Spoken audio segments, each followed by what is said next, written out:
That's another thing about this movie is that a lot of dystopian films have the bleak ending where everything's worse or nothing changes, and it's like, oh shit, because it's dystopian, nothing changes.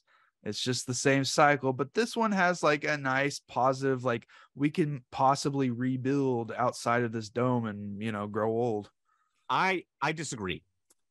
Even if that was the intent of the filmmakers, because there's uplifting music at the end of this when everybody escapes the dome because the computer thinks itself to death. None of these people know how to farm. None of these people know how to survive in this world.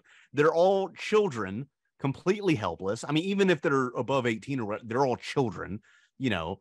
So dropping them into the middle of a society, I guess the old man has learned how to fend for himself. But how are thousands of people in the city going to survive without the automation of those machines? That's a good point. I didn't think about that really. Well, I did, but like I figured it would be cool for them to figure out how to do all these things, fend for themselves and farm and do, you know, create a new society. There's a manga that is not super similar in tone, but basically like where the end of the movie left off, it's kind of similar. It's called, I think, Dr. Stone. Basically, like the entirety of the earth had been frozen in stone, and when they are broken up, like the stones are broken off and they come back out, they are brought back to the Stone Age, and they have to basically learn how to do things and build a society again.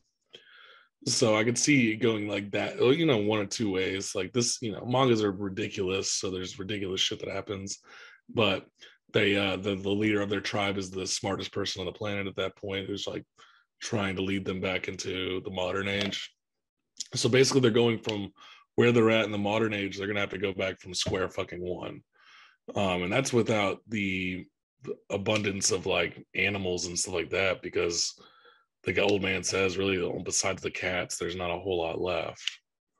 Yeah, he said the fish ran out in that one pond area, but there could be plenty out in different areas of the world. Yeah, it just depends on what the world's like. Yeah, and again, there may be other settlements that are domed up and everything like that. I mean, that guy's pretty plump. He's doing all right, you know. You guys think he's a pervert? Do you think whenever they came out, they're like, no, I think his face? You think he got mad fucking horny? He was like, that was a beautiful, powerful image of me, of everyone running up to him. Of you?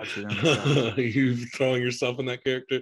No, man, he's just like a very, like, I don't know. He's an old man. Sweet old grandpa. He's probably secretly racist. Everybody in this movie is white. But he also says, I've always been here, just like Keith Cologne. So, you know.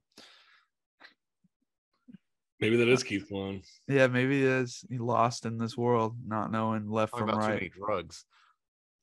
But I like my view of the ending. I like Scott's view of the ending because it could be whatever, really. It's a glass half empty, glass half full, and that's very typical of our personalities. Yeah.